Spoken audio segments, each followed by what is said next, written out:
हाँ जी, next topic का नाम अपने को जरा आ जाना। टॉपिक हैगा पुत्र motion of centre of mass. Motion of centre of मास किस चीज ਨੂੰ डिफाइन करिए ਤੇ ਆਪਾਂ ਬੇਟਾ ਇਹਦੇ ਅੰਦਰ डिफाइन सिर्फ ਇਹ ਕਰਨ ਲੱਗੇ ਜਦੋਂ ਆਪਾਂ principal of conservation of linear momentum apply ਕਰਦੇ ਆ ਸਿੰਗਲ ਪਾਰਟੀਕਲ ਤੇ। in the similar way ਜੇ ਮੇਰੇ ਕੋਲ ਇੱਕ ਸਿੰਗਲ ਪਾਰਟੀਕਲ ਨਾ ਹੋ ਕੇ ਇੱਕ ਕੰਪਲੀਟ ਰਿਜਿਡ ਬਾਡੀ ਹੋਏ ਔਰ ਅਸੀਂ ਉਹਦੀ ਮੋਸ਼ਨ ਨੂੰ ਸਟੱਡੀ ਕਰਨਾ ਤੇ ਉਹਦੇ ਅੰਦਰ ਅਸੀਂ ਕਹਿੰਦਾ ਜੀ ਐਸਐਚ ਕੰਡੀਸ਼ਨ ਕੀ ਲਵਾਂ। ठीक है, टॉपिक है बनना मोशन ऑफ सेंटर ऑफ मास। शुरू किथों करन लगे नो ਆਪਾਂ पिछले टॉपिक दे लास्ट ਤੋਂ। we know that position vector for center of mass of n particle system is given by last ਜਿਹੜਾ ਕੀਤਾ ਸੀ ਉਹਦਾ ਫਾਰਮੂਲਾ ਆਪਣੇ ਕੋਲ r ਦੀ ਫਾਰਮ ਚ ਸੀਗਾ। ਬੋਲੇਗਾ ਕੋਈ ਇਹ ਨਾ ਫਾਰਮੂਲਾ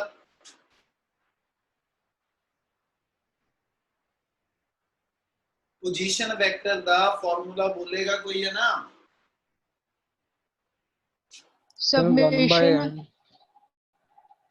समेशन नीचे 1 ऊपर n। ਇਹਨੂੰ ਇਦਾਂ ਬੋਲ ਦਿੱਤਾ ਹੁੰਦਾ समेशन ਦੀ लिमिट है i equal to 1 up to i equal to n term आ जाएगी mi डिवाइडेड बाय सेगा total mass of the body. ਹੁਣ ਇਸੇ ਚੀਜ਼ ਤੋਂ ਅੱਗੇ ਗੱਲ ਸ਼ੁਰੂ ਕਰਨ ਲੱਗਿਆ ਕਿ ਜੇ ਆਪਾਂ ਇਹਨੂੰ ਐਸਐਚ ਬੇਟਾ ਡਿਫਾਈਨ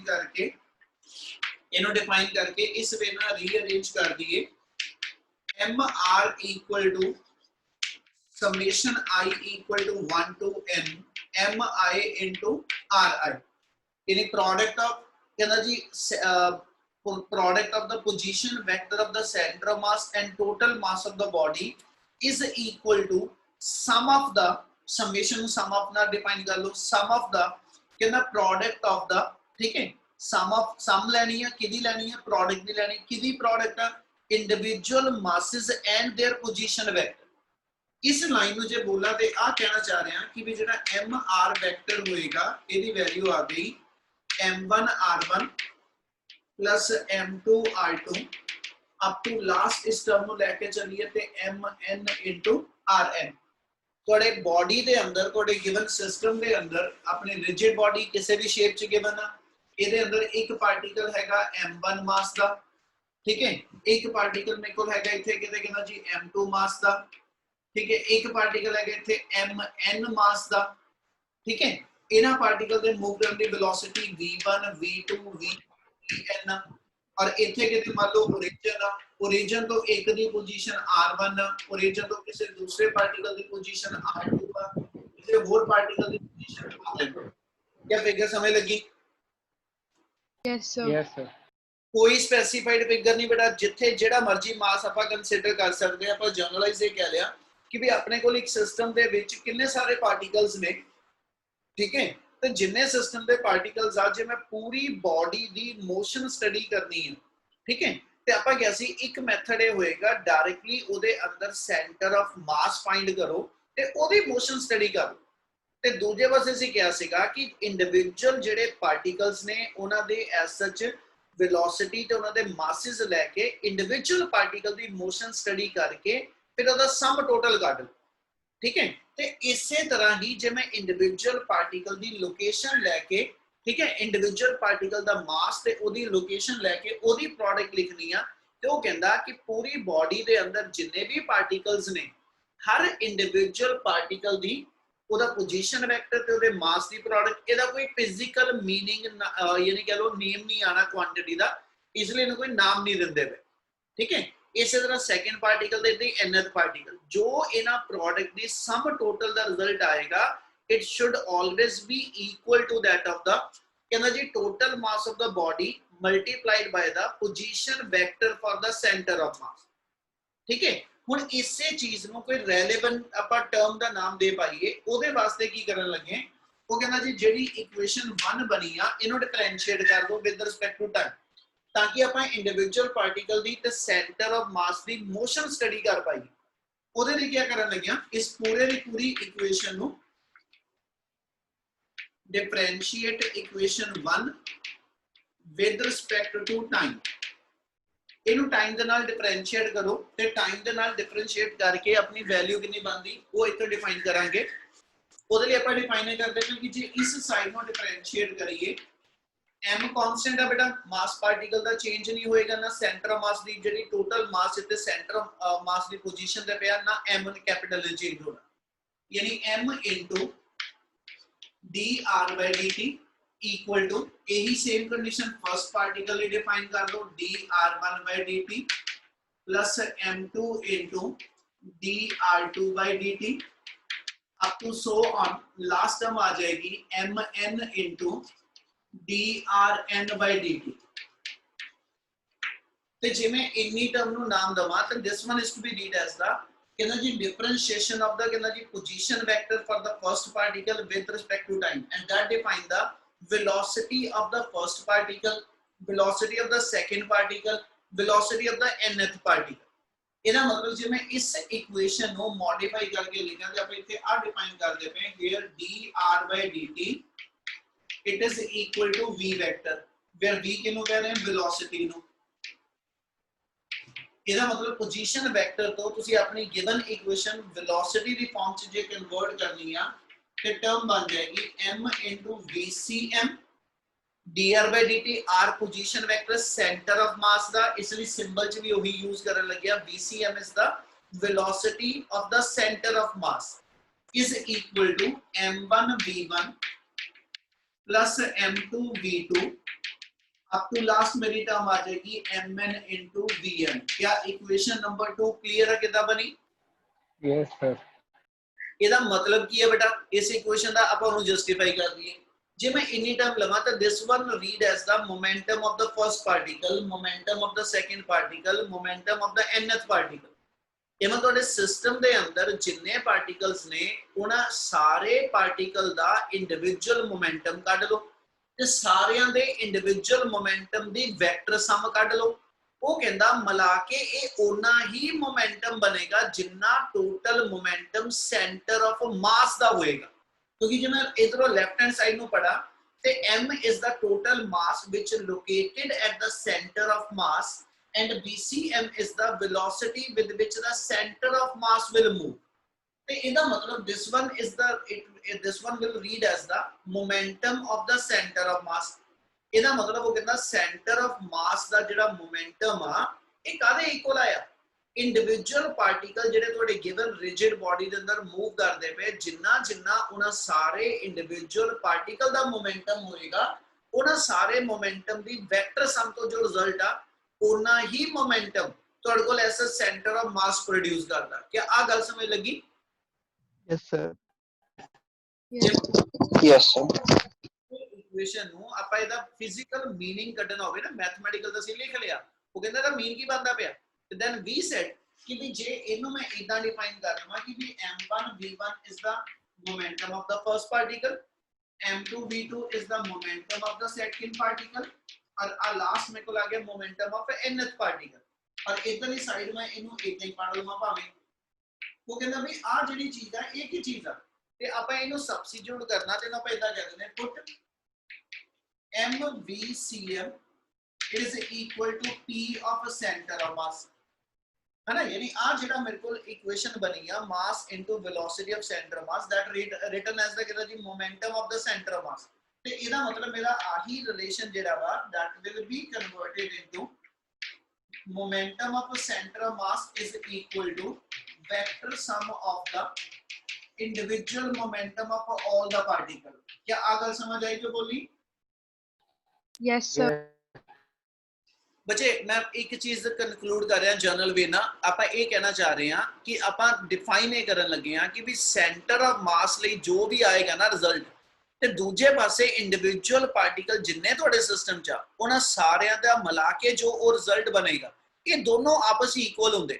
ਜੇ ਆ ਚੌਕ ਦੇ ਅੰਦਰ 1000 ਪਾਰਟੀਕਲ ਆ ਇਹਨੂੰ ਮੈਂ ਥਰੋ ਕਰਾਂ ਤੇ ਚੌਕ ਦੇ ਅੰਦਰ ਜੇ 1000 ਦੇ 1000 ਪਾਰਟੀਕਲ ठीक है इंडिविजुअली अपना कुछ ना कुछ मोमेंटम पोजेस करते हैं ਉਹਨਾਂ ਸਾਰਿਆਂ ਦੇ ਮੋਮੈਂਟਮ ਦੀ ਮੈਂ ਵੈਕਟਰ ਸਮ ਲੈ ਲਵਾਂ, ठीक है, जिन्ना वो टोटल मोमेंटम कहंदा जी आएगा वेक्टर सम लेके ते दूजे पासे जे मैं ये लभ लवां इस बॉडी दे अंदर एक लोकेशन है इहदे सेंटर ऑफ मास दी ते मैं उस सेंटर ऑफ मास वाली पोजीशन दा कहंदा जी मोमेंटम कढ लवां तो ਅਸੀਂ कहने कि भी वो कल्ला सेंटर ऑफ मास दी लोकेशन वाला मोमेंटम उन्नी वैल्यू प्रोड्यूस करेगा वही इफेक्ट प्रोड्यूस करेगा जेड़ा सारे दे सारे कंस्टिट्यूएंट पार्टिकल ने मिल के करना।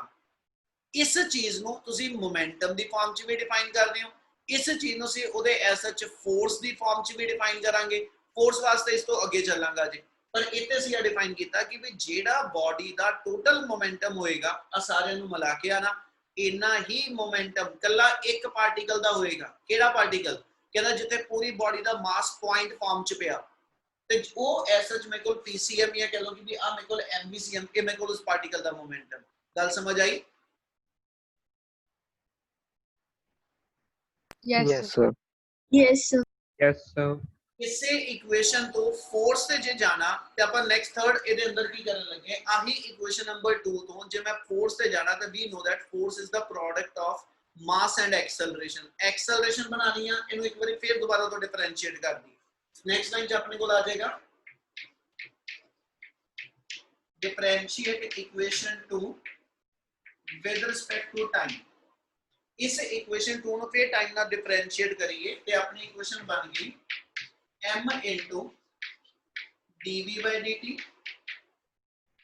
equal to m1 into dv1 by dt plus आ जाएगा m2 into dv2 by dt and so है ना। और जे इन्नी चीज में सी रीड आउट करिए तो ये मेरी टर्म की बन गई जी Acceleration.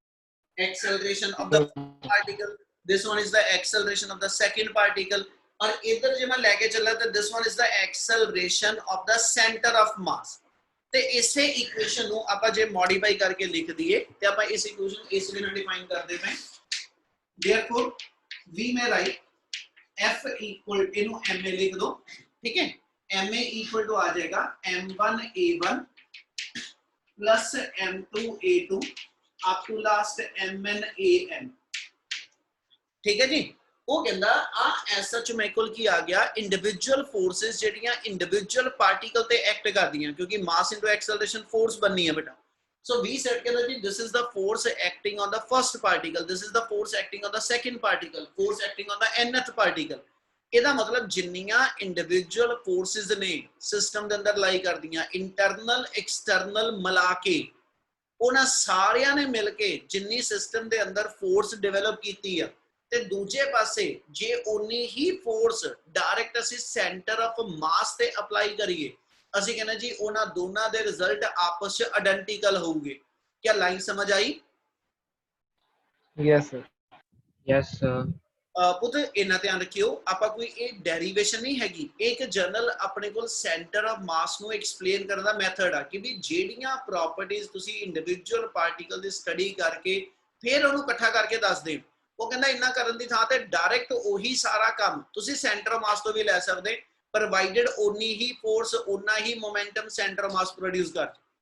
ਉਹਦੇ ਵਾਸਤੇ ਆ ਮੇਰੇ ਕੋਲ ਫਿਰ ਉਹਨੇ ਰਿਜ਼ਲਟ ਇਹ ਬਣਾ ਦਿੱਤਾ ਕਿ ਜੇ ਮੈਂ ਇਹਨੂੰ ਡਿਫਾਈਨ ਕਰਾਂ ਜੇ ਇਹਨੂੰ ਡਿਫਾइन करिए तो MACM अपने को आ गया ठीक है जी। Force on first particle, force on second particle ते लास्ट आ गया फोर्स ऑन nth पार्टिकल ठीक है। यानी एक इक्वेशन मेरी आ बन गई ते इधरों MACM नु चुक लिए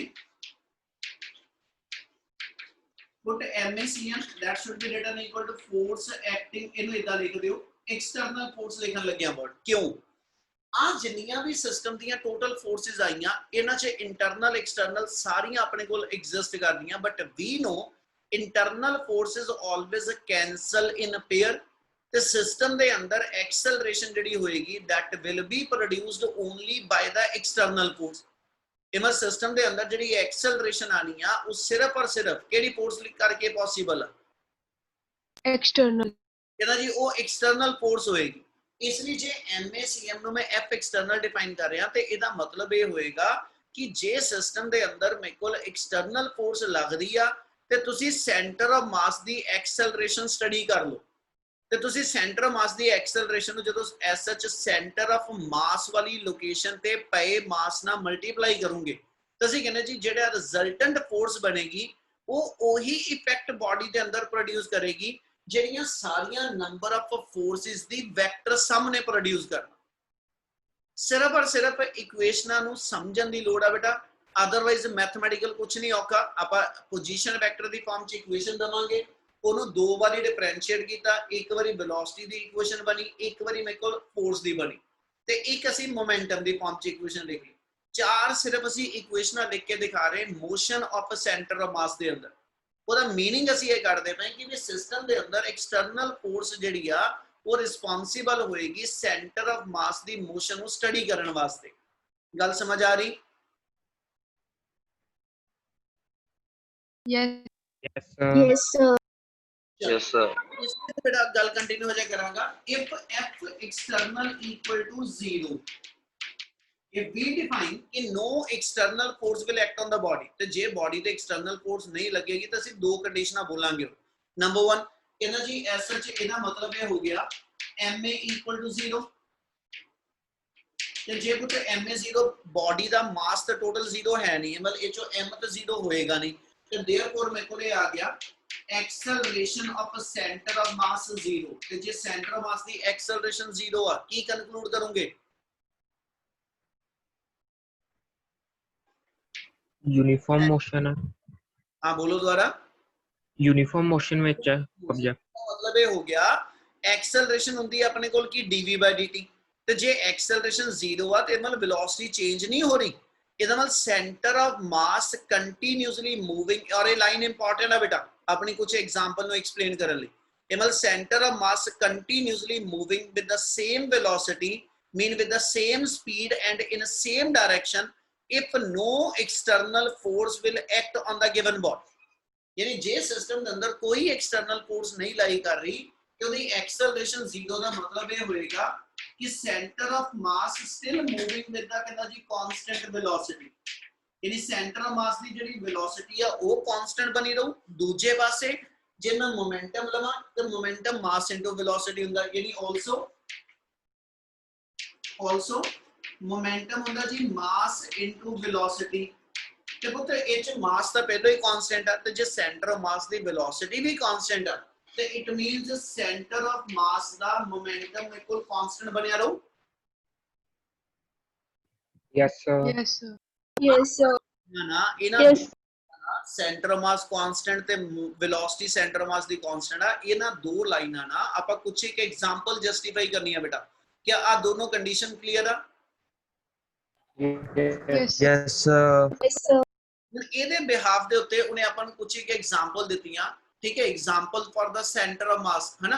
ਉਹ ਕਹਿੰਦਾ ਵੀ ਆਪਾਂ ਕੋਈ ਐਗਜ਼ਾਮਪਲ ਜਿਸ ਚ ਸੈਂਟਰ ਆਫ ਮਾਸ ਤੇ ਇਹ ਕਨਸੈਪਟ ਲਾ ਪਾਈਏ, ਤੇ ਉਹਦੇ ਚ ਇੱਕ ਐਗਜ਼ਾਮਪਲ ਆਪਾਂ ਲੈ ਰਹੇ ਹਾਂ ਕਿ ਵੀ ਜੇ ਮੰਨ ਲਓ ਮੇਰੇ ਕੋਲ ਕੋਈ ਇੱਕ ਰੇਡੀਓ ਐਕਟਿਵ ਨਿਊਕਲੀਅਸ ਆ, ਠੀਕ ਹੈ। ਰੇਡੀਓ ਐਕਟਿਵ ਨਿਊਕਲੀਅਸ ਕਿਹਨੂੰ ਕਹਿੰਦੇ? ਜਿਹੜੇ ਕੰਟੀਨਿਊਸਲੀ ਐਲਫਾ ਬੀਟਾ ਗਾਮਾ ਦੀ ਫਾਰਮ ਚ ਰੇਡੀਏਸ਼ਨ ਐਮਿਟ ਕਰਦੇ ਆ। ਕੋਈ ਇੱਕ ਰੇਡੀਓ ਐਕਟਿਵ ਨਿਊਕਲੀਅਸ ਮੇਰੇ ਕੋਲ ਰੈਸਟ ਦੀ ਸਟੇਟ ਚ ਆ।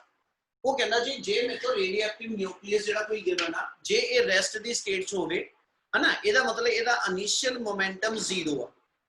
ਇਹਦਾ ਇਨੀਸ਼ੀਅਲ ਮੋਮੈਂਟਮ 0 ਆ, ਇਹਦੀ ਇਨੀਸ਼ੀਅਲ ਵੈਲੋਸਿਟੀ ਸੈਂਟਰ ਮਾਸ ਦੀ 0 ਆ ਕਿਉਂਕਿ ਇਹ ਮੂਵ ਨਹੀਂ ਕਰ ਰਿਹਾ। ਬਟ ਵੈਨ ਵੀ ਸੈਡ ਕਿ ਦਿਸ ਸਿਸਟਮ ਵਿਲ ਐਕਸਪਲੋਡ ਇਨਟੂ ਟੂ ਫ੍ਰੈਗਮੈਂਟ, ਇਹਦੇ ਚੋਂ ਐਲਫਾ ਰੇਡੀਏਸ਼ਨ ਇੱਕ ਨਿਕਲ ਗਈ। ਜਦੋਂ ਐਲਫਾ ਬੀਟਾ ਗਾਮਾ ਕੋਈ ਰੇਡੀਏਸ਼ਨ ਵਿੱਚੋਂ ਨਿਕਲੀ, ਜਿਹੜਾ ਬਾਕੀ ਦਾ ਡਾਟਰ ਨਿਊਕਲੀਅਸ ਬਚੇਗਾ, ਹਨਾ, ਉਹ ਕਹਿੰਦਾ ਜੀ in what direction it should move. ਤੇ ਜਿੱਦਾਂ ਅਸੀਂ ਸਿੰਪਲ ਕਨਜ਼ਰਵੇਸ਼ਨ ਆਫ ਮੋਮੈਂਟਮ ਚ ਕਹਿੰਦੇ ਕਿ ਇੱਕ ਬਾਡੀ ਜਦੋਂ ਐਕਸਪਲੋਡ ਕਰਦੀ ਆ ਰੈਸਟ ਵਿੱਚ ਪਈ ਤੇ ਉਹਦੇ ਦੋ ਫ੍ਰੈਗਮੈਂਟ ਬਣੇ ਤੇ they should fly off in opposite direction, they never to be move in any other direction. ਜੇ ਇਹਦਾ ਮੋਮੈਂਟਮ ਇਸ ਵੇਲੇ, ਠੀਕ ਹੈ ਜੀ, ਆ ਮੇਰੇ ਕੋਲ ਰੇਡੀਓਐਕਟਿਵ ਨਿਊਕਲੀਅਸ ਦਾ ਇਨੀਸ਼ੀਅਲ ਮੋਮੈਂਟਮ 0 ਆ, ਔਰ ਇਹਦੇ ਵਿੱਚੋਂ ਮੈਂ ਕਹਾਂ ਜੀ ਇੱਕ ਮੇਰੇ ਕੋਲ ਐਲਫਾ ਪਾਰਟੀਕਲ ਅਮਿਟ ਹੋ ਗਿਆ, ठीक है। आ पेरेंट न्यूक्लियस ਦੇ ਵਿੱਚੋਂ ਇੱਕ ਅਲਫਾ ਪਾਰਟੀਕਲ ਨਿਕਲ ਗਿਆ। ਉਹ ਕਹਿੰਦਾ ਜੀ in what direction the rest of the mass will move. ਤੁਸੀਂ ਕਹਿੰਦੇ ਜੀ rest of the mass should always to be move in opposite direction so as to conserve the, ਕਹਿੰਦਾ ਜੀ, ਮੋਮੈਂਟਮ ਆਫ ਸੈਂਟਰ ਆਫ ਮਾਸ।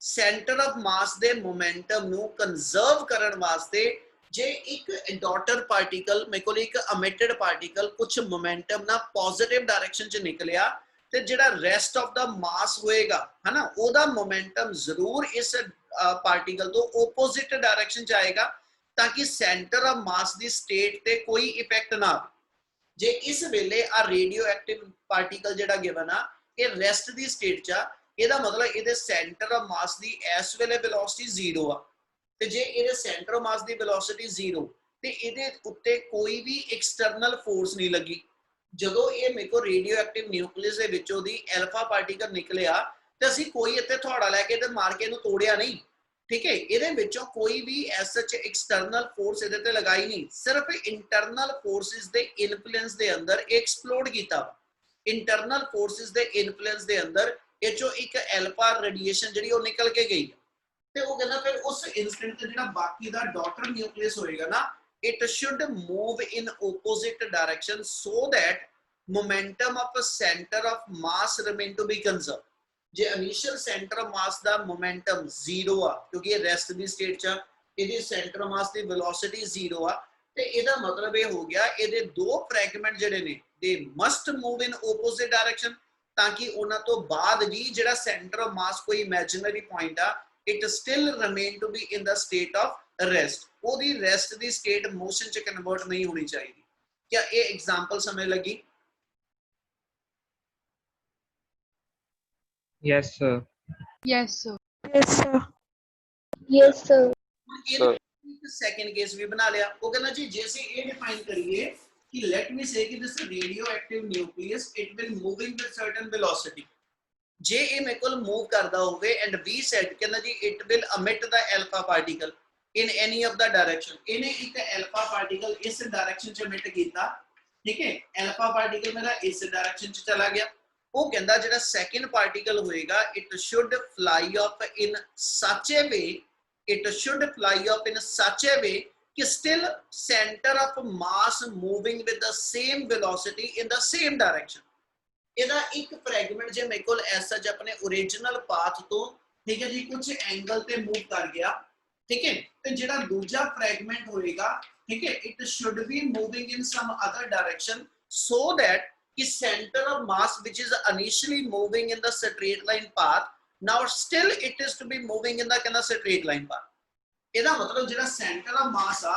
ਉਹ ਆ path ਤੇ ਜੇ ਸ਼ੁਰੂ ਚ ਤੁਰਿਆ ਆਂਦਾ ਸੀਗਾ ਤੇ ਇਸ ਰੇਡੀਓ ਐਕਟਿਵ ਨਿਊਕਲੀਅਸ ਦੇ ਐਕਸਪਲੋਡ ਕਰਨ ਵੇਲੇ ਕੋਈ ਐਕਸਟਰਨਲ ਫੋਰਸ ਨਹੀਂ ਲੱਗੀ ਤੇ ਇਸ ਲਈ ਜੇ ਇਹਦਾ initial centre of mass straight path ਤੇ ਮੂਵ ਕਰਦਾ ਪਿਆ ਸੀਗਾ ਯੂਨੀਫਾਰਮ ਮੋਸ਼ਨ ਚ ਸੀਗਾ ਤੇ ਇਹਨਾਂ ਇੰਟਰਨਲ ਫੋਰਸਿਸ ਦੇ ਅੰਡਰ ਜੇ ਆ ਦੋ ਫ੍ਰੈਗਮੈਂਟ ਡਿਫਰੈਂਟ ਡਾਇਰੈਕਸ਼ਨ ਚ ਜਾਣੇ ਤੇ ਦੇ should fly off in such a way ਕਿ still momentum of centre of mass ਜਾਂ motion of centre of mass that remain unaffected ਉਹ ਮੋਸ਼ਨ ਸੈਂਟਰ ਮਾਸ ਦੀ ਅਫੈਕਟਡ ਨਹੀਂ ਹੋਏਗੀ it still to be moving in the same direction ਇਹਦੇ ਵਾਸਤੇ ਫਿਰ ਜਿਹੜਾ ਸੈਕਿੰਡ ਫ੍ਰੈਗਮੈਂਟ ਹੋਏਗਾ ਹਨਾ it should fly off in such a way ਕਿ ਇਹਨਾਂ ਦੋਨਾਂ ਨੇ ਮਿਲਾ ਕੇ ਆਪਣੇ ਮੋਮੈਂਟਮ ਦੀ ਕੰਜ਼ਰਵੇਸ਼ਨ ਜਿਹੜੀ ਆ ਉਹ ਇਨੀਸ਼ੀਅਲ ਮੋਮੈਂਟਮ ਦੇ ਬਰਾਬਰ ਬਣਾ ਕੇ ਰੱਖਣੀ ਹੈ ਕੀ ਗੱਲ ਸਮਝ ਆਈ Yes, sir.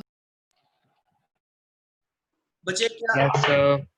ਗੱਲ ਸਮਝਿਓ ਧਿਆਨ ਨਾਲ ਜਿੰਨਾ ਦੱਸਦਾ ਪਿਆ ਇਹ ਸਾਰਾ ਥਿਉਰੀ ਵਾਈਜ਼ ਆ ਮੈਥਮੈਟੀਕਲ ਕੁਝ ਨਹੀਂ ਆਣਾ ਸਿਰਫ ਲੌਜੀਕਲ ਸਮਝਣ ਵਾਲੀਆਂ ਚੀਜ਼ਾਂ क्या आ एग्जांपल दे विच दो पार्ट बनाए पहलो रेडियोएक्टिव न्यूक्लियस ਅਸੀਂ ਰੈਸਟ ਤੇ ਰੱਖ ਕੇ ਗੱਲ ਕੀਤੀ ਕਿ ਉਦੋਂ ਫ੍ਰੈਗਮੈਂਟ ਕਿਸ ਡਾਇਰੈਕਸ਼ਨ 'ਚ ਗਏ ਤੇ centre of mass the status ਕੀ ਬਣਿਆ ਰਹੇਗਾ ਫਿਰ ਅਸੀਂ ਦੂਜੇ ਇਹ ਬਣਾਇਆ ਕਿ ਜੇ SH centre of mass straight path ਤੇ ਮੂਵ ਕਰਦਾ ਕਰਦਾ ਐਕਸਪਲੋਡ ਕਰ ਗਿਆ ਵਾ ਹਨਾ ਤੇ ਉਸ ਵੇਲੇ ਉਹਦੇ ਜਿਹੜੇ ਮੇਰੇ ਕੋਲ ਫ੍ਰੈਗਮੈਂਟ ਨੇ ਉਹ ਕਿਸ ਡਾਇਰੈਕਸ਼ਨ 'ਚ ਜਾਣ ਉਹ ਕਹਿੰਦਾ ਜੀ ਉਸ ਡਾਇਰੈਕਸ਼ਨ 'ਚ ਡਿਫਰੈਂਟ ਡਾਇਰੈਕਸ਼ਨ 'ਚ ਜਾਣ ਤਾਂ ਕਿ ਉਹਨਾਂ ਦਾ ਮਿਲਾ ਕੇ ਜਿਹੜਾ ਮੋਮੈਂਟਮ ਹੈਗਾ ਉਹ centre of mass the state ਨੂੰ ਅਫੈਕਟ ਨਾ ਕਰੇ ਕੀ ਗੱਲ ਸਮਝ ਲੱਗੀ ਜੀ Yes. Yes, sir. ਚਲੋ ਕਿਸੇ ਨੂੰ ਕੋਈ ਡਾਊਟ ਹੈ ਤਾਂ ਇੱਕ ਵਾਰੀ ਜ਼ਰੂਰ ਬੋਲੋ No, sir. ਕਲੀਅਰ ਹੈ ਸਾਰਿਆਂ ਨੂੰ ਬੇਟਾ No, sir. Yes, sir. Yes. Yes, sir. Yes, sir. Yes, sir. Okay ਬੇਟਾ ਇਸ ਤੋਂ ਬਾਅਦ ਉਹਨੇ ਸੈਕਿੰਡ ਐਗਜ਼ਾਮਪਲ ਇੱਕ ਕੋਟ ਹੋਰ ਕੀਤੀ ਆ ਠੀਕ ਹੈ ਸੈਕਿੰਡ ਐਗਜ਼ਾਮਪਲ ਜਿਹੜੇ ਤੁਹਾਡੇ ਕੋਲ ਗਿਆ ਕਿ ਜੇ ਕੋਈ ਫਾਇਰ ਕਰੈਕਰ ਗਿਵਨ ਆ ਹਨਾ ਅਸੀਂ ਕਹਿੰਦੇ ਜੀ ਫਾਇਰ ਕਰੈਕਰ ਮੇਰੇ ਕੋਲ 에ਅਰ 'ਚ ਜਾ ਕੇ ਐਕਸਪਲੋਡ ਕਰ ਗਿਆ ਇਹ ਕੰਡੀਸ਼ਨ ਅੱਗੇ ਵੀ ਦੱਸੀ ਹੋਈ ਆਪਾਂ ਕਿ ਜੇ ਆ ਮੰਨ ਲਓ ਫਾਇਰ ਕਰੈਕਰ ਇਸ ਪਾਥ ਤੇ ਮੂਵ ਕਰਦਾ ਪਿਆ है ना, इत्थे किते जाके फायर क्रैकर एक्सप्लोड कर गया, ਜਦੋਂ एक्सप्लोड किया सेम रेडियोएक्टिव न्यूक्लियस वाला कंसैप्ट आ, ਜਦੋਂ ਇੱਥੇ ਕਿਤੇ एक्सप्लोड ਕੀਤਾ ਉਹ ਕਹਿੰਦਾ ਜੀ ਇਹਦੇ ਡਿਫਰੈਂਟ ਜਿਹੜੇ ਫ੍ਰੈਗਮੈਂਟ ਆ ਦੇ should fly off in different direction, ਕਹਿੰਦਾ ਜਿੱਧਰ ਨੂੰ ਮਰਜ਼ੀ ਆਪਣੀ ਡਾਇਰੈਕਸ਼ਨ 'ਚ ਜਾਣ, ਪਰ ਉਹਨਾਂ ਸਾਰੇ ਫ੍ਰੈਗਮੈਂਟ ਦਾ ਮਿਲਾ ਕੇ ਜਿਹੜਾ ਮੋਮੈਂਟਮ ਹੋਏਗਾ ਉਹ centre of mass the motion ਨੂੰ ਨਾ ਇਫੈਕਟ ਕਰੇ। ਜੇ ਸੈਂਟਰ ਆਫ ਮਾਸ ਆ ਪੈਰਾਬੋਲਾ ਪਾਥ ਤੇ ਮੂਵ ਕਰਦਾ ਪਿਆ ਸੀਗਾ, ਜੇ ਅਸੀਂ ਆ ਗਏ ਸੈਂਟਰ ਆਫ ਮਾਸ ਆਪਣੇ ਇਸ ਪੈਰਾਬੋਲਾ ਪਾਥ ਤੇ ਮੂਵ ਕਰਕੇ ਜਾ ਰਿਹਾ, ਠੀਕ ਹੈ, ਬਿਫੋਰ ਕਹਿੰਦਾ ਜੀ ਡਿਸਇੰਟੀਗ੍ਰੇਸ਼ਨ ਤੇ ਆਫਟਰ ਐਕਸਪਲੋਜ਼ਨ ਵੀ ਇਹ ਸੈਂਟਰ ਆਫ ਮਾਸ ਆਪਣੇ ਸੇਮ ਪਾਥ ਨੂੰ ਫੋਲੋ ਕਰੇਗਾ, ਕਿਉਂਕਿ ਐਕਸਟਰਨਲ ਫੋਰਸ ਜੇ ਕੋਈ ਨਹੀਂ ਲੱਗੀ ਤੇ ਸੈਂਟਰ ਆਫ ਮਾਸ ਜਿਹੜਾ ਵਾ ਉਹ ਆਪਣੀ ਵੈਲੋਸਿਟੀ ਔਰ ਮੋਮੈਂਟਮ ਨੂੰ ਕੰਜ਼ਰਵ ਕਰੇਗਾ। ਉਹਦੇ ਵਾਸਤੇ ਜਿਹੜੇ ਇਹਦੇ ਡਿਫਰੈਂਟ ਫ੍ਰੈਗਮੈਂਟ ਆ, ਜੇ ਇੱਕ ਫਾਰਵਰਡ ਗਿਆ ਇੱਕ ਅਪਵਰਡ ਗਿਆ, ਉਹ ਕਹਿੰਦਾ ਥਰਡ ਫ੍ਰੈਗਮੈਂਟ ਇਹਦਾ ਜਿਹੜਾ ਹੋਏਗਾ, ਹਨਾ, ਇਹਨਾਂ ਦੋਨਾਂ ਫ੍ਰੈਗਮੈਂਟ ਦਾ ਜਿੱਧਰ ਨੂੰ ਰਿਜ਼ਲਟੈਂਟ ਮੋਮੈਂਟਮ ਆਏਗਾ, ਇਹ ਕਰਾਇਆ ਹੋਇਆ ਨੂਮੈਰੀਕਲ ਆ, ਉਸੇ ਦੀ ਗੱਲ ਜੋੜਦਾ ਪਿਆ, ਇਹਨਾਂ ਦੋਨਾਂ ਫ੍ਰੈਗਮੈਂਟ ਦਾ ਮਿਲਾ ਕੇ ਜਿੰਨਾ ਮੋਮੈਂਟਮ ਆਏਗਾ ਜਿਸ ਡਾਇਰੈਕਸ਼ਨ 'ਚ ਆਏਗਾ, ਇਹਦਾ ਥਰਡ ਫ੍ਰੈਗਮੈਂਟ ਹਮੇਸ਼ਾ ਇਹਦੇ ਤੋਂ ਆਪੋਜ਼ਿਟ ਚੱਲੂ ਤਾਂ ਕਿ ਟੋਟਲ ਮੋਮੈਂਟਮ ਦੀ ਕੰਡੀਸ਼ਨ ਜਿਹੜੀ ਆ ਉਹ ਫਿਰ ਜਸਟੀਫਾਈਡ ਹੋ। ਇਸ ਲਈ ਉਸ ਇਨਸਟੈਂਟ ਦੇ ਉੱਤੇ ਜੇ ਆ ਡਿਫਰੈਂਟ ਫ੍ਰੈਗਮੈਂਟ ਡਿਫਰੈਂਟ ਡਾਇਰੈਕਸ਼ਨ 'ਚ ਫਲਾਈ ਆਫ ਕਰੋਗੇ ਤੇ they should fly off in different direction in such a way कि center of mass still follow the कहना जी same parabolic path, ताकि center of mass अपने same parabolic path में कहना जी follow up करेगा। क्या एग्जांपल क्लियर है फायर क्रैकर वाली? Yes sir. Yes sir. चल एक उस तो बाद उन्हें होल एग्जांपल देख लीजिए अपन। थर्ड एग्जांपल उन्होंने सी नाम देने अर्थ मून सिस्टम। ਅਸੀਂ ਕਹਿੰਦੇ अर्थ revolve around the sun and moon revolve around the earth। ਉਹ ਕਹਿੰਦਾ ਬੱਚੇ ਜਦੋਂ ਇਹ अर्थ और moon ਦੋਨੋਂ revolve ਕਰਦੇ ਆ, क्या ਇਹਨਾਂ ਦੀ ਆਪਸ ਵਿੱਚ ਕੋਲੀਜ਼ਨ ਨਹੀਂ ਪੋਸੀਬਲ?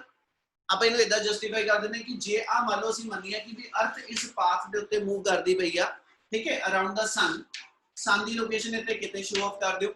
ਜਦੋਂ अर्थ ਅਰਾਊਂਡ ਦਾ ਸਨ ਮੂਵ ਕਰਦੀ, ਠੀਕ ਹੈ, ਅਸੀਂ ਕਹਿੰਦੇ ਜੀ ਇਸ ਮੂਵਮੈਂਟ ਦੇ ਉੱਤੇ ਜਦੋਂ अर्थ ਨੇ ਸਨ ਦੇ ਅਰਾਊਂਡ ਮੂਵ ਕਰਨਾ और मून अर्थ के अराउंड मूव करता होवे तो ਅਸੀਂ ਕਹਿੰਦੇ ਕਿ ਉਸ ਇਨਸਟੈਂਟ ਤੇ ਕੀ ਹੋਏਗਾ,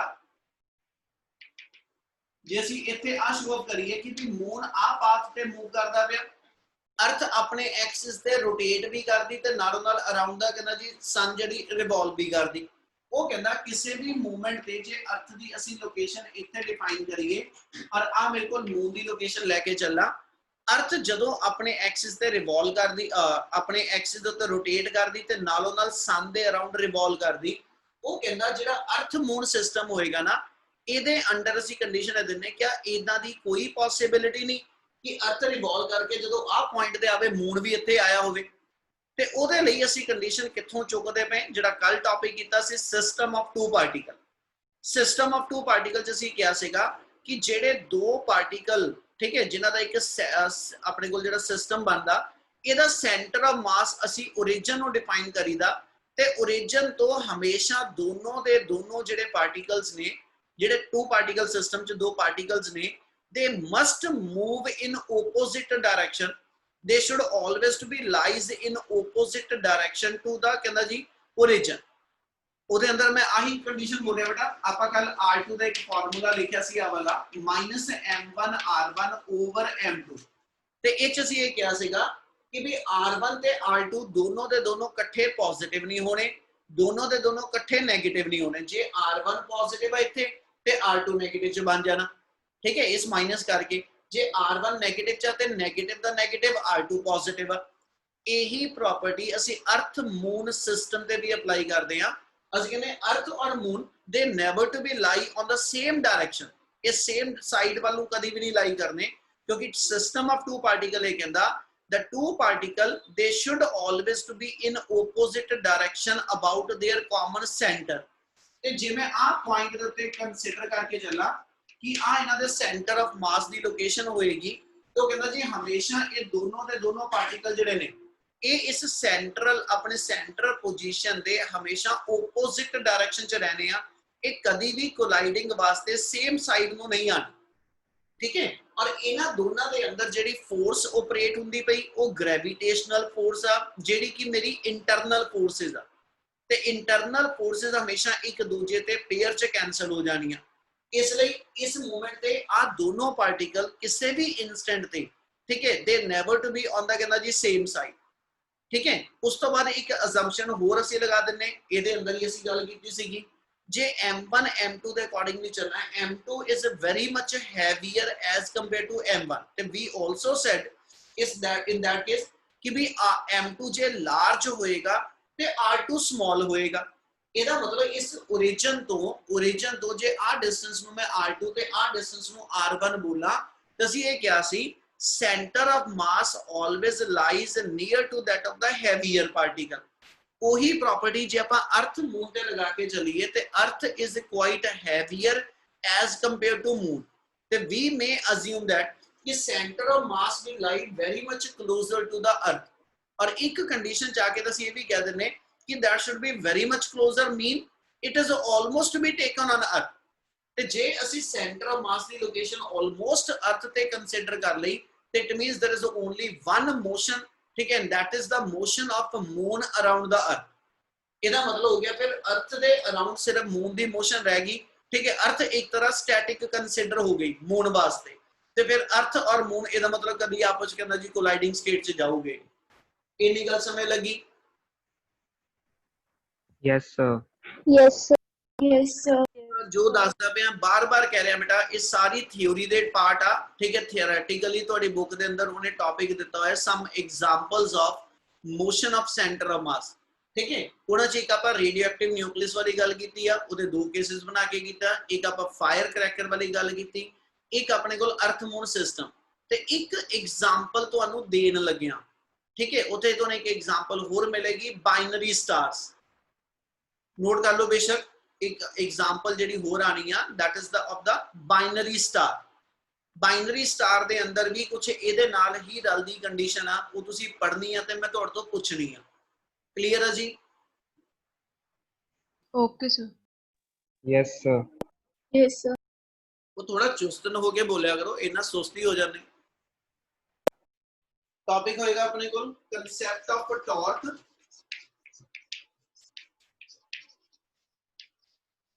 कंसेप्ट ऑफ टॉर्क, और दूसरा नाम इन्हों देके चलिए तो it's read as the moment of force. और एक वर्ड दिमाग च बिठा लो, जिथे मोमेंट वर्ड लग गया, जिथे मोमेंट वर्ड लग गया किसी भी अपनी गिवन क्वांटिटी दे नाल, हमेशा उस गिवन क्वांटिटी दे नाल एक्सिस ऑफ रोटेशन तो परपेंडिकुलर डिस्टेंस इन्वॉल्व हो जाएगा। यानी इस तो पिछले जिन्ने आप टॉपिक पढ़े आ वो सारे सेंटर ऑफ मास दे सीगे। ਹੁਣ ਜਿੱਥੋਂ ਸ਼ੁਰੂ ਕਰਨ ਲੱਗੇ ਆ ਇਤੋਂ ਤੁਹਾਡਾ ਰੋਟੇਸ਼ਨਲ ਮੋਸ਼ਨ ਵਾਲਾ ਪਾਰਟ ਸ਼ੁਰੂ ਹੋ ਗਿਆ ਬੇਟਾ। ਤੇ ਪੁੱਤ ਰੋਟੇਸ਼ਨਲ ਮੋਸ਼ਨ ਦੇ ਅੰਦਰ ਅਸੀਂ ਡਿਫਾਈਨ ਹੈ ਕੀਤਾ ਸੀ, ਮੈਂ ਇੱਕ ਵਾਰੀ ਉਹਦੀ ਡੈਫੀਨੇਸ਼ਨ 'ਚ ਵਾਪਸ ਚੱਲਿਆ। ਰੋਟੇਸ਼ਨਲ ਮੋਸ਼ਨ 'ਚ ਅਸੀਂ ਕਿਹਾ ਸੀ ਕਿ ਕੋਈ ਇੱਕ ਬਾਡੀ ਜਿਹੜੀ ਕਿ ਇੱਕ ਫਾਈਨਾਈਟ ਸਾਈਜ਼ 'ਚ ਹੋਏਗੀ, ਇੱਕ ਰਿਜਿਡ ਬਾਡੀ ਹੋਏਗੀ, ਉਹਦੇ ਜਿੰਨੇ ਵੀ ਕੰਸਟੀਟੂਐਂਟ ਪਾਰਟੀਕਲਸ ਨੇ they all complete their one revolution, they all complete their circular path, ठीक है, in the same time, ठीक है। और उन्हां सारियां दे इंडिविजुअल पार्टिकल दे जिहड़े सेंटर्स ने ਅਸੀਂ ਉਹਨਾਂ ਸੈਂਟਰਸ ਨੂੰ ਜੁਆਇਨ ਕਰਕੇ ਉਸ ਬਾਡੀ ਦੇ ਅੰਦਰ ਇੱਕ ਉਹਦਾ ਐਕਸਿਸ ਆਫ ਰੋਟੇਸ਼ਨ ਜਿਹੜਾ ਹੋਏਗਾ ਉਹ ਬਿਲਟ ਅਪ ਕਰਾਂਗੇ। ਤੇ ਫਿਰ ਔਨ ਦਾ ਹੋਲ ਪੂਰੀ ਬਾਡੀ ਦੀ ਮੋਸ਼ਨ ਜਿਹੜੀ ਹੋਏਗੀ ਉਹ ਉਸ ਗਿਵਨ ਐਕਸਿਸ ਆਫ ਰੋਟੇਸ਼ਨ ਦੇ ਅਬਾਊਟ ਕੰਸੀਡਰ ਕਰਾਂਗੇ। ਜੋ ਬੋਲਿਆ ਉਹਦਾ ਮਤਲਬ ਆਪਾਂ ਆ ਕੱਢਿਆ ਸੀਗਾ ਕਿ ਜੇ ਆ ਇੱਕ ਰਿਜਿਡ ਬਾਡੀ ਆ ਕਿਸੇ ਵੀ ਸ਼ੇਪ ਦੇ ਅੰਦਰ, ਠੀਕ ਹੈ, ਤੇ ਅਸੀਂ ਕਹਿੰਦੇ ਜੀ ਇੱਕ ਕੰਸਟੀਟੂਐਂਟ ਪਾਰਟੀਕਲ ਇੱਥੇ ਪਿਆ, ਇੱਕ ਇਹਦੇ ਅੰਦਰ ਕੰਸਟੀਟੂਐਂਟ ਪਾਰਟੀਕਲ ਇੱਥੇ ਆ, ਇੱਕ ਇੱਥੇ ਆ, ਇੱਕ ਇੱਥੇ, ਇੱਕ ਕਿਤੇ, ਕੋਈ ਕਿਤੇ। ਆ ਕੰਸਟੀਟੂਐਂਟ ਪਾਰਟੀਕਲ ਜਦੋਂ ਅਸੀਂ ਕਹਿੰਦੇ ਪੂਰੀ ਬਾਡੀ ਰੋਟੇਟ ਕਰਦੀ ਪਈ ਆ ਤੇ ਉਹਦਾ ਮਤਲਬ ਅਸੀਂ ਇਹ ਲੈਂਦੇ ਇਹਦੇ ਅੰਦਰ ਇੰਡੀਵਿਜੂਅਲ ਜਿਹੜੇ ਪਾਰਟੀਕਲਸ ਨੇ ਹਨਾ ਉਹ ਆਪਣੇ ਆਪਣੇ ਸਰਕੂਲਰ ਪਾਥ ਜਿਹੜੇ ਆ ਉਹ ਕੁਝ ਕਹਿੰਦਾ ਜੀ ਆਪਣੇ ਸਰਕੂਲਰ ਪਾਥ ਕੰਪਲੀਟ ਕਰਦੇ ਪਏ। ਉਹ ਕਹਿੰਦਾ ਜਦੋਂ ਇਹਨਾਂ ਨੇ ਸਰਕੂਲਰ ਪਾਥ ਕੰਪਲੀਟ ਕਰਨਾ ਤੇ ਇਹਨਾਂ ਦੇ ਜਿਹੜੇ ਸੈਂਟਰਸ ਨੇ ਇਹਨਾਂ ਸੈਂਟਰਸ ਨੂੰ ਜੁਆਇਨ ਕਰਕੇ ਇੱਕ ਇਮੇਜਿਨਰੀ ਲਾਈਨ ਕੰਸੀਡਰ ਕਰਾਂਗੇ which is to be passing through ਕਹਿੰਦਾ ਜੀ देयर ਕਹਿੰਦਾ ਜੀ ਕਾਮਨ ਸੈਂਟਰਸ है ना, ਇਹਨਾਂ ਦੇ ਸੈਂਟਰ ਤੋਂ ਪਾਸ ਕਰੇਗੀ and this line is to be called as the axis of rotation and we are considering the motion of whole of the body. We are considering the ਅਸੀਂ individual particle ਦੀ motion ਕੋਈ ਨਹੀਂ study ਕਰ ਰਹੇ, ਅਸੀਂ ਕਹਿੰਦੇ on the whole ਪੂਰੀ body ਦੀ motion ਜਿਹੜੀ ਆ ਉਹ ਇਸ ਗਿਵਨ ਐਕਸਿਸ ਦੇ ਅਬਾਊਟ ਸਟੱਡੀ ਕੀਤੀ ਜਾਏਗੀ।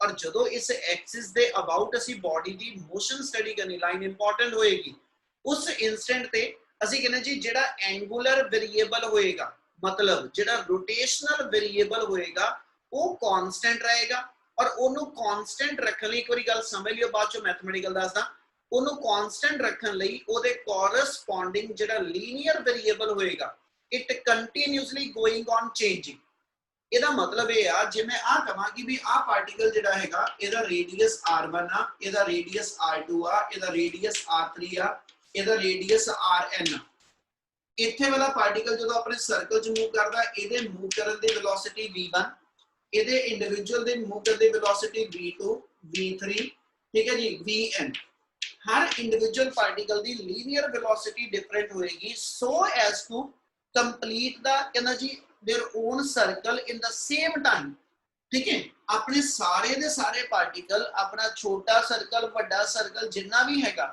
ਉਹਨੂੰ सेम टाइम च कवर कर सकन so that ਉਹਨਾਂ ਦਾ rotational variable ਜਿਹੜਾ about the given axis of rotation it remain constant ਜਿਵੇਂ ਇਸ ਵੇਲੇ ਲਿਖਾਂ जे इतने लीनियर वेलोसिटी डिफाइन करता पिया ते पूरी बॉडी दी एंगुलर वेलोसिटी ओमेगा ठीक है ਅਸੀਂ ਕਹਿੰਦੇ ऑन द होल ਇਹ ਪੂਰੀ ਦੀ ਪੂਰੀ ਬॉडी ਜਦੋਂ ਰੋਟੇਟ ਕਰਦੀ ਪਈ ਆ ਤੇ ਬੇਟਾ ਆ ਨਹੀਂ ਹੋਏਗਾ ਇਸ ਬॉडी ਦਾ ਕੋਈ ਕੰਸਟੀਟੂਐਂਟ ਪਾਰਟੀਕਲ ਜਦੋਂ ਰੋਟੇਸ਼ਨ ਚ ਗਿਆ ਤੇ ਕੋਈ ਕੰਸਟੀਟੂਐਂਟ ਪਾਰਟੀਕਲ ਆਪਣੀ ਰੋਟੇਸ਼ਨ ਪਹਿਲਾਂ ਪੂਰੀ ਕਰ ਗਿਆ ਕੋਈ ਬਾਅਦ ਚੋਂ ਇਦਾਂ ਨਹੀਂ ਹੋਏਗਾ ਜਦੋਂ ਮੈਂ ਬॉडी ਦੀ ਐਸ ਸੱਚ ਕਹਿੰਦਾ ਜੀ on the whole rotational motion study करनी ना ਤੇ ਜਿਹੜਾ ਐਕਸਿਸ ਆਫ ਰੋਟੇਸ਼ਨ ਇਹਦੇ ਸੈਂਟਰ ਚੋਂ ਪਾਸ ਕਰਦਾ ਉਹਦੇ ਅਬਾਊਟ ਇਹ ਪੂਰੀ ਦੀ ਪੂਰੀ ਬਾਡੀ ਦੀ ਰੋਟੇਸ਼ਨਲ ਵੇਰੀਏਬਲ ਦੀ ਵੈਲਿਊ ਸੇਮ ਰਹੇਗੀ ਔਰ ਉਹਨੂੰ ਸੇਮ ਰੱਖਣ ਵਾਸਤੇ ਉਹਦੇ ਲੀਨੀਅਰ ਵੇਰੀਏਬਲ ਜਿਹੜਾ ਵਾ it continuously going on changing ਜਿਵੇਂ ਇੱਥੇ ਡਿਫਾਈਨ ਕਰੀਏ ਕਿ ਓਮੇਗਾ ਫਿਕਸ ਰੱਖਣ ਵਾਸਤੇ ਜਿਹੜਾ ਆ ਰਿਲੇਸ਼ਨ ਆ v = r ਓਮੇਗਾ ਇਹ ਤੋਂ ਓਮੇਗਾ ਡਿਫਾਈਨ ਕਰਾਂ which is the ratio of v by r ਇਹਦਾ ਮਤਲਬ ਹੋ ਗਿਆ ਕਿ ਓਮੇਗਾ ਨੂੰ ਫਿਕਸ ਰੱਖਣ ਵਾਸਤੇ ਕਿਉਂਕਿ ਪਾਰਟੀਕਲ ਸਾਰਿਆਂ ਦੇ ਰੇਡੀਅਸ ਡਿਫਰੈਂਟ ਆ ਹਨਾ ਹਰ ਪਾਰਟੀਕਲ ਆਪਣੇ ਇੰਡੀਵਿਜੂਅਲ ਸਰਕਲ ਚ ਮੂਵ ਕਰਦਾ ਜਿਹਦਾ ਰੇਡੀਅਸ ਮੇਰੇ ਕੋਲ ਡਿਫਰ ਕਰ ਰਿਹਾ ਉਹ ਕਹਿੰਦਾ ਫਿਰ ਰੇਡੀਅਸ ਡਿਫਰ ਕਰਨ ਕਰਕੇ ਇਹਨਾਂ ਸਾਰੇ ਇੰਡੀਵਿਜੂਅਲ ਪਾਰਟੀਕਲ ਦੀ ਵੈਲੋਸਿਟੀ ਲੀਨੀਅਰ ਵੈਲੋਸਿਟੀ ਉਹ ਵੀ ਡਿਫਰ ਕਰੀ ਚੱਲੇਗੀ ਤਾਂ ਕਿ angular velocity remain to be constant मतलब ਜੇ ਮੈਂ ਫਸਟ ਪਾਰਟੀਕਲ ਲਿਖਾ ਤੇ v may write v1 by r1 ਦੀ ਵੈਲਿਊ v2 by r2 ਦੀ ਵੈਲਿਊ ਠੀਕ ਹੈ vn by rn ਦੀ ਵੈਲਿਊ ਆ ਸਾਰੇ ਦੇ ਸਾਰਿਆਂ ਦੀ ਵੈਲਿਊ ਜਿਹੜੀ ਆ ਇਹ ਕਾਂਸਟੈਂਟ ਆਏਗੀ ਠੀਕ ਹੈ ਇਹਦੇ ਵਾਸਤੇ ਫਿਰ ਅਸੀਂ ਐਸ ਸੱਚ ਆ ਡਿਫਾਈਨ ਕਰ ਰਹੇ ਕਿ ਵੀ ਉਹਦੀ ਐਂਗੂਲਰ ਵੈਲੋਸਿਟੀ ਕਾਂਸਟੈਂਟ ਆ ਤੇ ਜੇ ਮੈਂ ਇਹਦੀ ਜਗ੍ਹਾ ਤੇ ਆ ਕਿਹਾ ਹੁੰਦਾ ਕਿ ਇੱਥੇ ਪਹਿਲੇ ਦੀ ਐਕਸਲਰੇਸ਼ਨ ਦੂਜੇ ਪਾਰਟੀਕਲ ਦੀ ਐਕਸਲਰੇਸ਼ਨ nth ਦੀ ਐਕਸਲਰੇਸ਼ਨ ਤੇ ਫਿਰ ਇੱਥੇ ਵੇਰੀਏਬਲ ਮੇਰੇ ਕੋਲ ਐਂਗੂਲਰ ਐਕਸਲਰੇਸ਼ਨ ਆ ਜਾਏਗਾ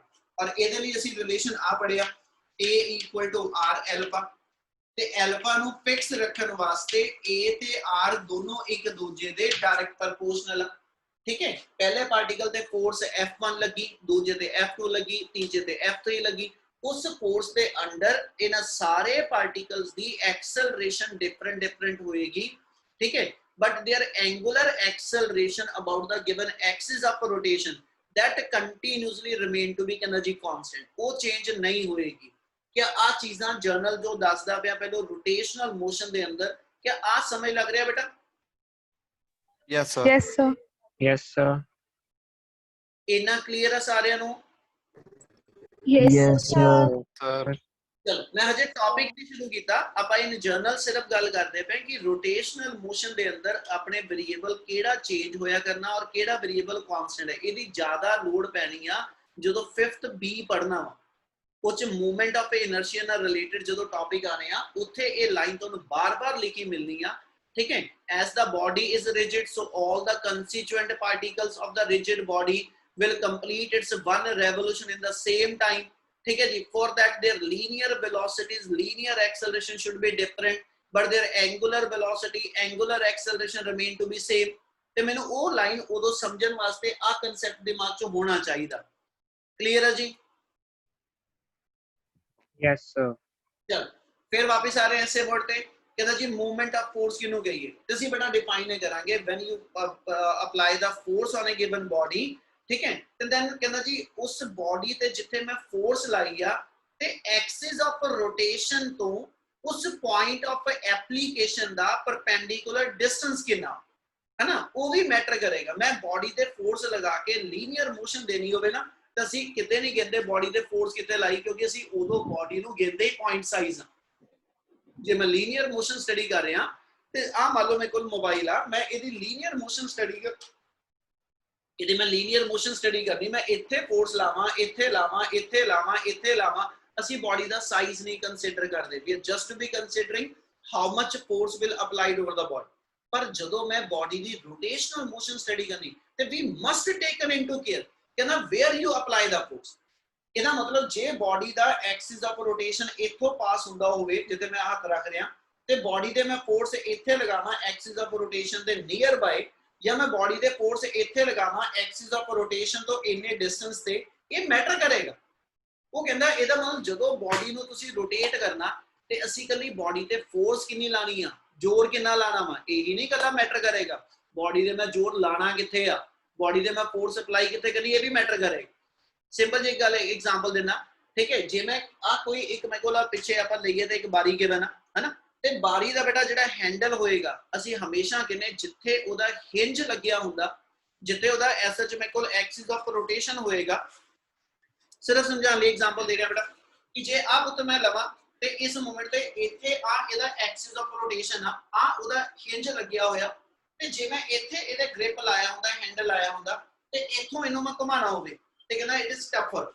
ਮੈਨੂੰ ਇੱਥੋਂ ਬੋਡੀ ਤੇ ਮੈਂ 10 ਨਿਊਟਨ ਫੋਰਸ ਆ ਥਾਂ ਤੇ ਅਪਲਾਈ ਕਰਾਂ, 10 ਨਿਊਟਨ ਫੋਰਸ ਇੱਥੇ ਅਪਲਾਈ ਕਰਕੇ ਇਹਨੂੰ ਖੋਲਣਾ ਹੋਵੇ ਤੇ 10 ਨਿਊਟਨ ਫੋਰਸ ਹੀ ਇੱਥੇ ਅਪਲਾਈ ਕਰਕੇ ਖੋਲਣਾ, ਤੇ ਇੱਥੋਂ ਖੋਲਣਾ ਮੈਨੂੰ ਸੌਖਾ ਹੋਏਗਾ। ਠੀਕ ਹੈ। ਦਰਵਾਜ਼ੇ ਦਾ ਹੈਂਡਲ ਜਿਹੜਾ ਵਾ, ਡੋਰ ਦਾ ਹੈਂਡਲ ਜਿਹੜਾ ਵਾ, ਉਹ ਹਮੇਸ਼ਾ ਆਪੋਜ਼ਿਟ ਡਾਇਰੈਕਸ਼ਨ ਚ ਹੁੰਦਾ ਜਿੱਦੇ ਅਬਾਊਟ ਤੁਸੀਂ ਉਹਨੂੰ ਡੋਰ ਨੂੰ ਰੋਟੇਟ ਕਰਾਣਾ। ਯਾਨੀ ਜਿੱਥੇ ਡੋਰ ਦੇ ਅੰਦਰ, ਪੰਜਾਬੀ ਸਮਝਾਵਾਂ, ਜਿੱਥੇ ਡੋਰ ਦੇ ਅੰਦਰ ਉਹਦਾ ਕਬਜ਼ਾ ਲੱਗਾ ਹੁੰਦਾ ਜਿਹਨੂੰ ਹਿੰਜ ਕਹਿੰਦੇ ਆ, ਠੀਕ ਹੈ, ਬੂਹਾ ਤੁਹਾਡਾ ਉਹਦੇ ਅਬਾਊਟ ਘੁੰਮਦਾ, ਤੇ ਜਿੱਥੋਂ ਜਿਹਦੇ ਅਬਾਊਟ ਬੂਹਾ ਘੁੰਮਦਾ ਪਿਆ, ਡੋਰ ਆਪਣਾ ਰੋਟੇਟ ਕਰਦਾ ਪਿਆ, ਤੁਸੀਂ ਉਸ ਮੂਵਮੈਂਟ ਤੇ ਉਹਦੇ ਫੋਰਸ ਜਿਹੜੀ ਅਪਲਾਈ ਕੀਤੀ, ਉਹ ਪੁਆਇੰਟ ਆਫ ਐਪਲੀਕੇਸ਼ਨ ਉੱਥੇ ਕਿੱਥੇ ਹੈ? ਕਿਆ ਜਿੱਥੇ ਹਿੰਜ ਲੱਗਾ ਬਿਲਕੁਲ ਉਹਦੇ ਨਾਲ ਕਰਕੇ ਜੇ ਮੈਂ ਹੱਥ ਪਾ ਕੇ ਬੂਹੇ ਨੂੰ ਘੁਮਾਉਣਾ ਚਾਹਾਂ, ਠੀਕ ਹੈ, ਜਾਂ ਮੈਂ ਬੂਹੇ ਦੇ ਦੂਜੇ ਐਂਡ ਤੋਂ ਆ ਕੇ ਜਿੱਥੇ ਹੈਂਡਲ ਲੱਗਿਆ ਉੱਥੋਂ ਉਹਨੂੰ ਮੈਂ ਘੁਮਾਉਣਾ ਚਾਹਾਂ, ਕਹਿੰਦਾ from where we apply that 10 newton force ਜਾਂ ਗਿਵਨ ਫੋਰਸ, ਠੀਕ ਹੈ, 2 Fs to give the turning effect। ਇਹਦਾ ਮਤਲਬ ਇਹ ਹੋ ਗਿਆ, ਮੈਂ ਕਿਹਾ ਜੀ ਜਿੰਨਾ ਐਕਸਿਸ ਆਫ ਰੋਟੇਸ਼ਨ ਤੋਂ ਪਰੇ ਜਾ ਕੇ ਮੈਂ ਬੋਡੀ ਦੇ ਉੱਤੇ ਟਰਨਿੰਗ ਇਫੈਕਟ ਬਣਾਉਣ ਲਈ ਫੋਰਸ ਅਪਲਾਈ ਕਰਾਂਗਾ ਨਾ, ਉਨਾ ਹੀ ਮੈਂ ਸੌਖਾ ਹੋਵਾਂਗਾ। क्या गल समझ आ रही जो दसदा पिया? Yes, sir. Yes, sir. ਇਹਦਾ ਮਤਲਬ ਇਹ ਹੋ ਗਿਆ ਰੋਟੇਸ਼ਨਲ ਮੋਸ਼ਨ ਦੇ ਅੰਦਰ ਜੇ ਮੰਨ ਲਓ ਮੂਵਮੈਂਟ ਆਫ ਫੋਰਸ ਲਿਖਿਆ, ਰੋਟੇਸ਼ਨਲ ਮੋਸ਼ਨ ਦੇ ਅੰਦਰ ਜੇ ਮੂਵਮੈਂਟ ਆਫ ਮੋਮੈਂਟਮ ਲਿਖਿਆ ਤੇ ਮੈਂ ਕੱਲਾ ਐਸਐਚ ਮੋਮੈਂਟਮ ਜਾਂ ਫੋਰਸ ਤੇ ਨਹੀਂ ਡਿਪੈਂਡ ਕਰਾਂਗਾ, ਮੈਂ ਉਹ ਫੋਰਸ ਜਾਂ ਮੋਮੈਂਟਮ ਜਿਹੜਾ ਸਟੱਡੀ ਕਰ ਰਿਹਾ, ਉਹ ਪੁਆਇੰਟ ਆਫ ਐਪਲੀਕੇਸ਼ਨ ਜਿਹੜਾ ਹੋਏਗਾ ਉਹ ਐਕਸਿਸ ਆਫ ਰੋਟੇਸ਼ਨ ਤੋਂ ਕਿੰਨੇ ਡਿਸਟੈਂਸ ਤੇ ਆ, ਕਹਿੰਦਾ ਉਹ ਵੀ ਮੈਟਰ ਕਰੇਗਾ।